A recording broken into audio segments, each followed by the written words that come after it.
21 जुलाई एक तारीख जिसने भारतीय राजनीति की नींव को हिलाकर रख दी। उपराष्ट्रपति और राज्यसभा सभापति जगदीप धनखड़ ने अचानक अपने पद से इस्तीफा दे दिए, लेकिन कोई विदाई समारोह नहीं, कोई सम्मानजनक अलविदा नहीं, बस एक सन्नाटा जो सवालों की गूंज छोड़ गया। क्या ये इस्तीफा सिर्फ स्वास्थ्य का बहाना था या इसके पीछे छिपा है सियासत का वो गहरा खेल जिसे समझने के लिए हर भारतीय बेचैन है? क्या नीतीश कुमार को उपराष्ट्रपति बनाने की साजिश चल रही है? क्या शशि थरूर को बीजेपी में लाने का दांव खेला जा रहा है या फिर सुप्रीम कोर्ट से टकराव ने अचानक जगदीप धनखड़ साहब की कुर्सी छीन ली? आइए इस वीडियो में हम इस रहस्य की परत खोलेंगे, सबूतों के साथ, तथ्यों के साथ और उस सज्जन पुरुष की कहानी के साथ जिसने संविधान को हमेशा सर्वोपरि माना है। जगदीप धनखड़ एक नाम जो सादगी, साहस और सिद्धांतों का प्रतीक है दोस्तों।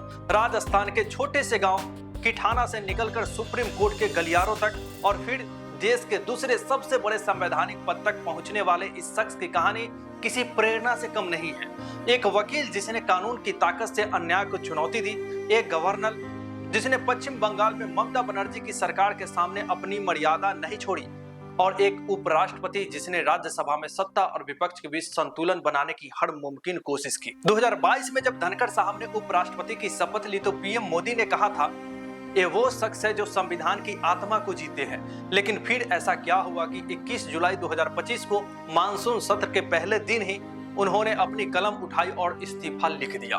क्या ये सिर्फ एक कागज था या फिर इसके पीछे छुपा है एक अनकहा दर्द? धनखड़ साहब ने अपने इस्तीफे में लिखा है, स्वास्थ्य देखभाल को प्राथमिकता देने और चिकित्सा सलाह का पालन करने के लिए मैं उपराष्ट्रपति पद से इस्तीफा देता हूं। लेकिन सवाल यह है, क्या वाकई ये सिर्फ स्वास्थ्य की बात थी या फिर ये एक ऐसा बहाना था जिसके पीछे छुपा है सियासी गहरा खेल? मार्च 2025 में धनखड़ साहब की एंजियोप्लास्टी हुई थी, ये सच है दोस्तों, लेकिन इसके बाद वो पूरी तरह सक्रिय थे, स्वस्थ थे।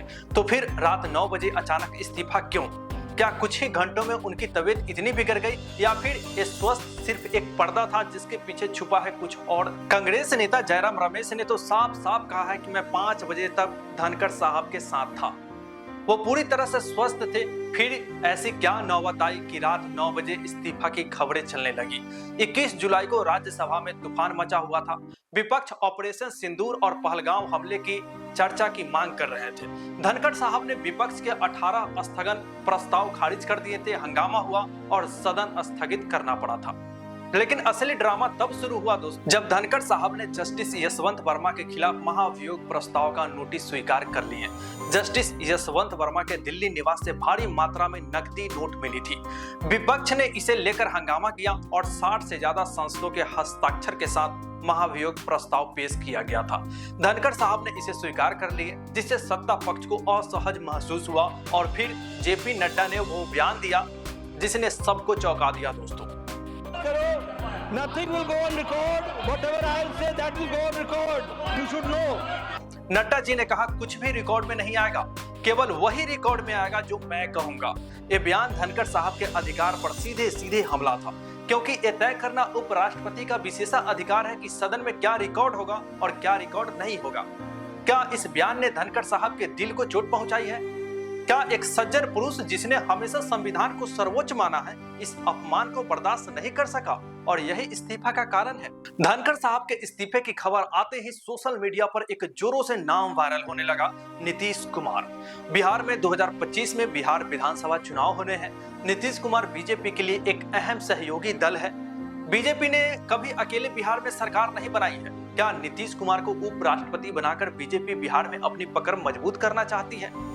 बीजेपी विधायक हरिभूषण ठाकुर ने भी कहा है नीतीश कुमार को उपराष्ट्रपति बनाना बिहार के लिए गौरव की बात है। लेकिन रुकिए दोस्तों, एक और नाम चर्चा में है, शशि थरूर। क्या बीजेपी एक और बड़ा दांव खेलने की तैयारी में है? सोशल मीडिया पर एक और थ्योरी ने तहलका मचा दिया है। क्या बीजेपी शशि थरूर को उपराष्ट्रपति बनाकर कांग्रेस को करारा झटका देना चाहती है?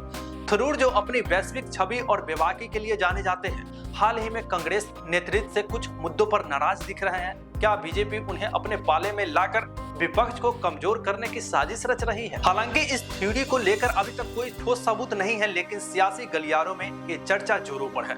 शशि थरूर जैसे करिश्माई नेता को उपराष्ट्रपति बनाना बीजेपी के लिए एक मास्टर स्ट्रोक भी हो सकता है। लेकिन सवाल यह है, क्या धनखड़ साहब का इस्तीफा इस बड़े सियासी दांव का हिस्सा था या फिर वजह कुछ और ही थी? जगदीप धनखड़ साहब अपनी बेबाकी के लिए मशहूर थे। उन्होंने कई बार सुप्रीम कोर्ट के फैसलों पर सवाल उठाए थे। 2023 में उन्होंने एनजेएसी अधिनियम को रद्द करने के लिए सुप्रीम कोर्ट के फैसलों की आलोचना की थी।